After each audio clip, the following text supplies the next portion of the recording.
You're on the table at the end of a deep tissue session, or midway through a long-held hip stretch in a yoga class, and out of absolutely nowhere, you start crying. Not because anything hurts exactly, and not because you're thinking about anything sad. It just arrives, uninvited, while a stranger's hands are working through the side of your hip or the base of your shoulder blade. You feel a little embarrassed, apologize, and the instructor or therapist nods like this happens all the time, because it does, and says something like, "That's an old emotion finally releasing." You've probably heard the broader version of that idea too, that your body keeps a kind of private archive of everything you never processed, tucked away in your fascia, the connective tissue wrapping every muscle in your body, waiting for the right pressure in the right spot to let it go. I'm not going to tell you that experience wasn't real, because it clearly was. You felt it happen.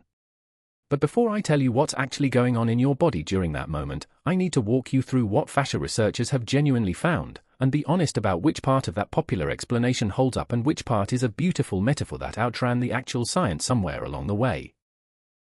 Fascia spent decades being treated by most of conventional medicine as little more than packing material, the white, fibrous connective tissue wrapping around muscles, mostly ignored in anatomy classes as a passive structural covering rather than anything functionally interesting on its own. That view has changed significantly over the last 2 decades, largely thanks to researchers like Robert Schleip, whose work at the Fascia Research Group in Germany helped reveal that fascia is far from inert. Using tissue samples and detailed histological analysis, Schleip's team and others found that fascia is remarkably richly supplied with sensory nerve endings, in some regions carrying a density of free nerve endings comparable to what's found in skin, which is a genuinely striking finding for tissue previously assumed to be little more than structural wrapping. A meaningful share of those nerve endings appear specifically tuned to detect mechanical tension, stretch, and pressure, feeding continuous information back to your central nervous system about the physical state of your body, a sense researchers call interoception, your internal awareness of what's happening inside your own body, distinct from your 5 external senses. There's a second genuinely surprising finding from this same body of research. Fascia isn't purely passive tissue that gets stretched or compressed by the muscles around it.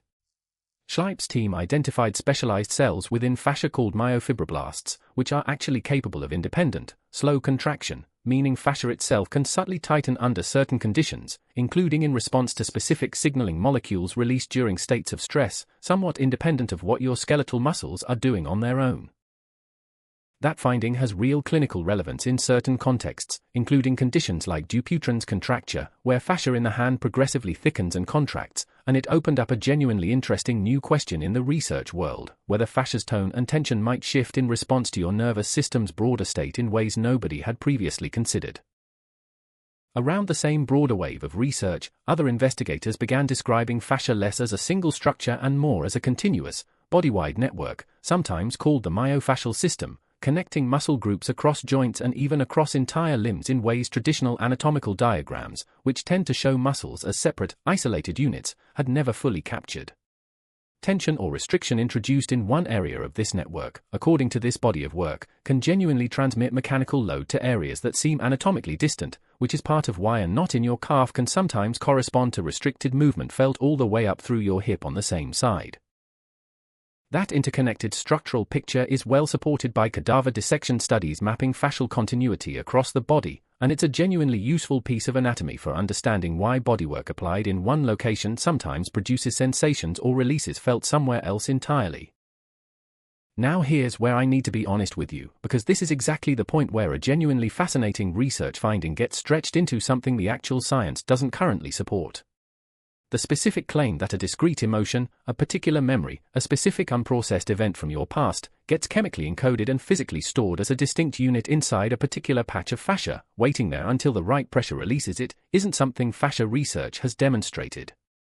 Emotions, as far as neuroscience currently understands them, are generated and represented through activity in brain networks, not deposited as retrievable packets of information inside connective tissue the way a memory gets encoded in neurons. Nobody studying fascia has identified a mechanism by which a specific unprocessed argument from 15 years ago gets filed away in the fascia of your left shoulder specifically, distinct from a different memory supposedly stored in your hip. That precise, almost filing cabinet version of the claim, appealing as it is, runs considerably ahead of what the biology has actually shown. Here's the reframe that's actually more useful to you than the popularized version, because it points toward something genuinely real rather than a metaphor mistaken for a mechanism. It's not that your fascia is a private vault holding discrete trapped emotions in specific locations. It's that chronic stress, unresolved emotional states, and old injuries create genuine, measurable patterns of sustained muscular guarding, a real, physical bracing held in place by ongoing nervous system signaling to your muscles and the fascia surrounding them. And because fascia happens to be so densely wired into your nervous system through exactly the mechanoreceptors Schleip's research identified, physically releasing that long-held tension through deep pressure or sustained stretch can genuinely trigger a real, measurable shift in your autonomic nervous system and a real emotional response, without any literal substance of trapped emotion needing to have been stored there in the first place for that experience to be completely genuine. Let's walk through the actual mechanics of why crying during a massage is a real phenomenon with a real explanation, just not the explanation the popular version usually offers. Chronic stress and unresolved emotional states are genuinely associated, across a solid body of psychophysiology research, with sustained activation of your sympathetic nervous system, the fight-or-flight branch responsible for readying your body for threat. One of the well-documented downstream effects of ongoing sympathetic activation is habitual muscular guarding, a kind of low-grade, chronic bracing in specific muscle groups, often concentrated around the jaw, the neck and shoulders, and the hips, areas that show up repeatedly in research on stress-related muscular tension. This isn't a metaphor. It's measurable, using electromyography to track baseline muscle activity, and it's a genuine, physiologically real pattern that can persist for years if the underlying stress or avoidance behavior driving it never resolves. Think of it less like a lockbox holding a specific memory and more like a habit of clenching a fist that's been going on so long you've genuinely forgotten your hand could be open, except the clenching is happening in your hip flexors, or your diaphragm, or the muscles framing your shoulder blades, and you've adapted to it so completely you no longer notice it as tension at all, just as your normal baseline.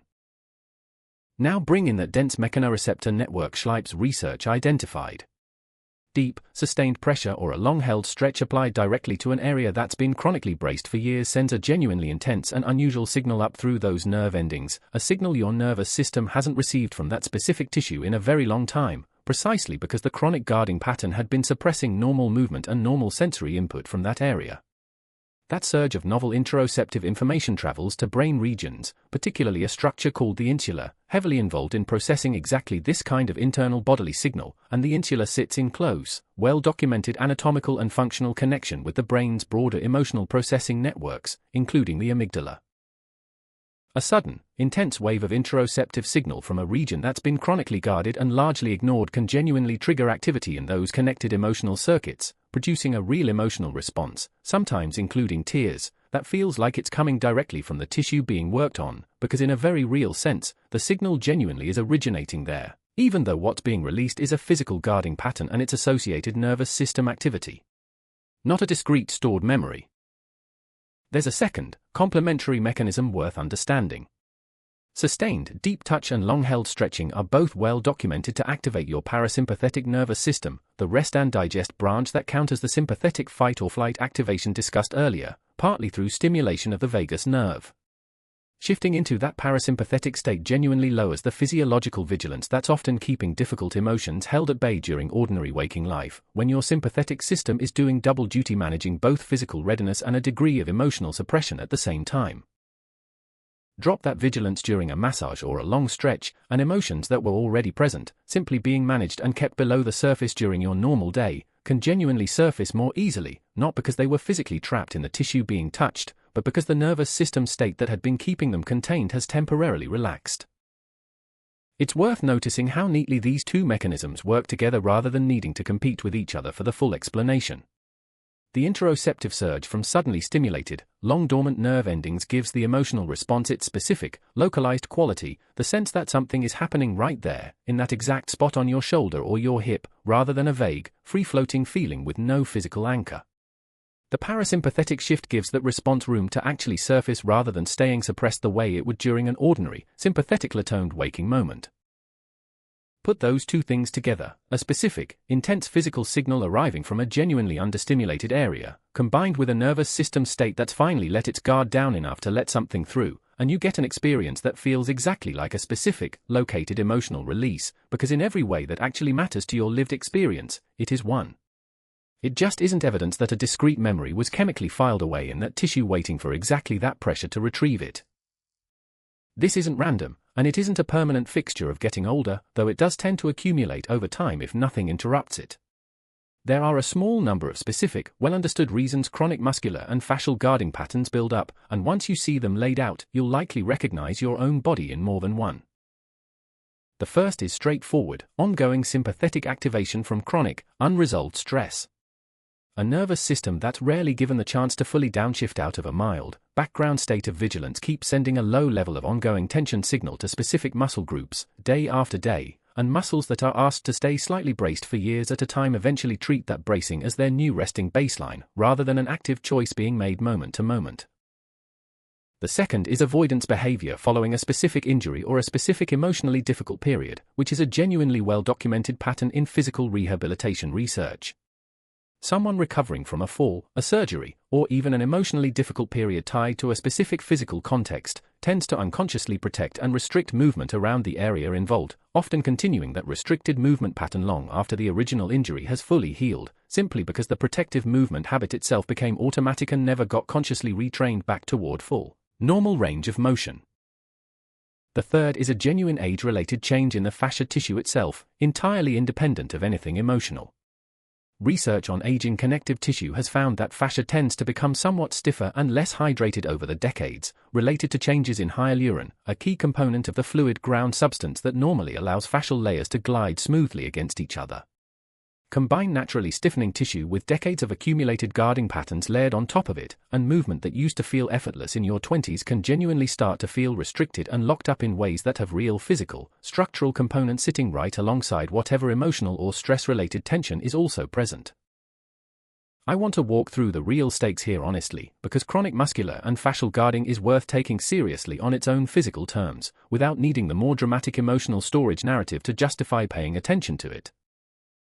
Chronic muscular guarding is a genuine, well-documented contributor to several common pain conditions, including myofascial pain syndrome, where sustained tension develops into localized areas of heightened sensitivity often called trigger points, and it's associated with restricted range of motion that compounds over years if it's never addressed. There's also a real, if more nuanced than the popular version suggests, body of research connecting a history of significant psychological trauma with elevated rates of certain chronic pain conditions, including some studies on fibromyalgia and chronic pelvic pain finding higher rates of reported trauma history among affected patients compared to the general population. That's a genuine, actively studied correlation worth taking seriously, though it's important to be honest that correlation research like this doesn't establish the specific literal mechanism the popular fascia narrative describes, and researchers in this space generally frame the connection through the lens of chronic nervous system dysregulation and stress physiology rather than discrete emotional information stored in specific tissue. There's also a real, functional cost to years of unaddressed guarding patterns that has nothing to do with emotional processing at all. Restricted fascial glide and chronically shortened muscle groups genuinely limit functional movement over time, and given how much this channel has already discussed about mobility, joint health, and independence as you get older, chronic guarding patterns built up over decades are a genuinely relevant piece of that broader picture, worth addressing on straightforward physical grounds even for someone who isn't particularly interested in the emotional release angle at all. Here's where I want to be direct with you, the same way I've been through this entire video. Whatever you decide to call the mechanism, the practical interventions that genuinely help are well supported, and you don't need to believe in literal stored emotional matter for them to work. Regular movement variety, genuinely moving your body through ranges of motion you don't habitually use in ordinary daily life, is one of the more reliably supported ways to interrupt chronic guarding patterns before they calcify further, because movement itself is one of the primary things that keeps fascia's fluid ground substance properly hydrated and gliding smoothly, a property researchers describe as thixotropic, meaning the tissue becomes measurably more pliable with movement and heat and measurably stiffer with prolonged stillness. Deliberate, sustained stretching or bodywork targeting areas you already suspect are chronically braced, jaw, shoulders, hips, is genuinely supported for reducing myofascial tension and improving range of motion, and if an emotional response does surface during that work, that's a completely normal, real experience worth simply allowing rather than needing to suppress out of self-consciousness, given the genuine autonomic mechanism behind it described earlier. Slow, deliberate breathing practices that specifically engage the parasympathetic nervous system, longer exhales than inhales, practiced consistently, support the same nervous system shift discussed above, gradually helping reduce the baseline sympathetic activation that keeps chronic guarding patterns locked in place day after day. And if what's actually underneath a chronic guarding pattern is a genuinely significant unresolved emotional experience or trauma history, bodywork can be a genuinely valuable complement, but it works best alongside, rather than as a replacement for, working with a qualified trauma-informed therapist who can actually help process that experience directly, rather than expecting a massage table alone to resolve something that fundamentally lies in how your brain has organized a difficult memory. Not in a specific patch of tissue waiting to be pressed in the right spot. You've probably heard the confident version of this claim stated as settled fact, that your body is a literal archive, that specific unprocessed emotions get stored in specific locations in your fascia, and that the right bodywork technique retrieves and releases them the way opening a filing cabinet retrieves a specific document. I want to be direct about this, because it's the actual myth worth addressing here. No mechanism has been identified by which discrete emotional information gets encoded and stored in connective tissue the way memory gets encoded in neural networks, and the crying that genuinely happens during deep bodywork is much better explained by the real mechanisms described in this video: chronic guarding patterns held in place by nervous system signaling, a surge of unusual interoceptive input reaching emotionally connected brain regions, and a parasympathetic shift lowering the vigilance that normally keeps difficult emotions contained during ordinary waking life. That explanation is arguably more interesting than the filing cabinet metaphor, because it's actually happening in your real nervous system, right now, rather than resting on a mechanism nobody has ever been able to demonstrate. I don't want to overcorrect in the other direction either, because that would be its own kind of dishonesty. The emotional experience you have during bodywork is completely real, and there's genuine, solid research behind fascia's rich sensory innovation, its connection to interoception, and the real physiological link between chronic stress and sustained muscular guarding. What isn't established is the specific literal storage mechanism, and it's worth holding that distinction clearly rather than either dismissing the whole experience as meaningless or overselling it as proven neuroscience. If you're carrying a significant trauma history, bodywork and movement practices can be a genuinely valuable part of a broader approach to feeling better in your body, but they aren't a substitute for working directly with a qualified mental health professional on processing the underlying experience itself, and if physical pain or restricted movement is severe or persistent, that's worth a proper medical evaluation rather than assuming it's entirely explained by unresolved emotion. Think back to that unexpected wave of emotion arriving out of nowhere while someone worked through the tight spot at the base of your shoulder blade. It was never really a specific trapped memory being physically squeezed out of your tissue. It was something arguably more interesting, a genuinely real pattern of chronic muscular guarding, built up over years of ordinary stress and old avoidance habits, wired directly into a nervous system that happens to sit in close conversation with the exact brain regions responsible for how you feel, releasing real tension through a real, richly innervated tissue that had been quietly bracing in that spot for far longer than you'd noticed. Picture what's actually useful on the other side of understanding this properly. It isn't needing to believe your body is a hidden vault of specific unprocessed memories waiting for the right technique to unlock them. It's understanding that chronic tension is real, physical, worth addressing on its own straightforward terms, and capable of genuinely connecting to how you feel emotionally without needing an unproven storage mechanism to explain why. That tension was never a locked box. It was a habit your nervous system had been running quietly for years, and now you know exactly what was actually happening in your body the whole time, rather than the beautiful metaphor that got handed to you instead of the real explanation.